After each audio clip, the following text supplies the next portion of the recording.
Details చూస్తే Delhi liquor scam కేసులో MLC కవిత bail petition పై rows avenue కోర్టులో నేడు వాదనలు జరగనున్నాయి. లిక్కర్ స్కామ్ కేసు దర్యాప్తు కీలక దశలో ఉందని, ఈ సమయంలో కవితకు బెయిల్ ఇవ్వొద్దని ఈడీ తరపు న్యాయవాది జోహెబ్ హుసేన్ ఇదివరకే కోర్టును కోరారు.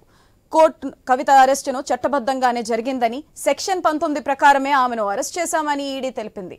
కవిత పాత్రపై లిక్కర్ స్కామ్ కుట్రపై ఆధారాలు ఉన్నాయని, నగదు లావాదేవీలు కుట్ర ఈ రెండు అంశాలు లిక్కర్ కేసుకు వర్తిస్తాయని ఈడీ తరపు లాయర్ తెలిపారు. కవితకు బెయిల్ వస్తుందా, మరోసారి నిరాశ ఎదురవుతుందా అని బీఆర్ఎస్ శ్రేణుల్లో తీవ్ర ఉత్కంఠ నెలకొంది. గురూజీ రామ్ నారాయణ్ జీ ప్రపంచ ప్రఖ్యాత జ్యోతిష్యులు ఇప్పుడు మన హైదరాబాద్ లో ఎటువంటి సమస్యలకైనా తక్షణ పరిష్కారం చేయబడును. సంప్రదించండి 96651137 9000004357.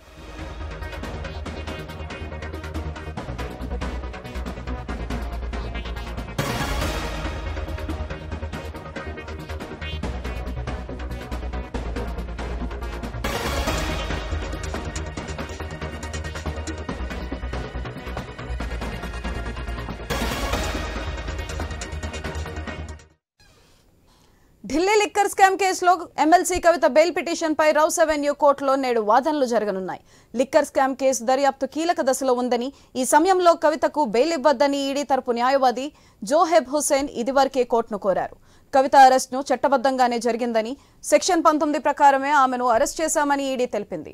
కవిత పాత్రపై లిక్కర్ స్కామ్ కుట్రపై ఆధారాలు ఉన్నాయని, నగదు లావాదేవీలు కుట్ర ఈ రెండు అంశాలు లిక్కర్ కేసుకు వర్తిస్తాయని ఈడీ తరపు లాయర్ తెలిపారు. కవితకు బెయిల్ వస్తుందా, మరోసారి నిరాశ ఎదురవుతుందా అని బీఆర్ఎస్ శ్రేణుల్లో తీవ్ర ఉత్కంఠ నెలకొంది.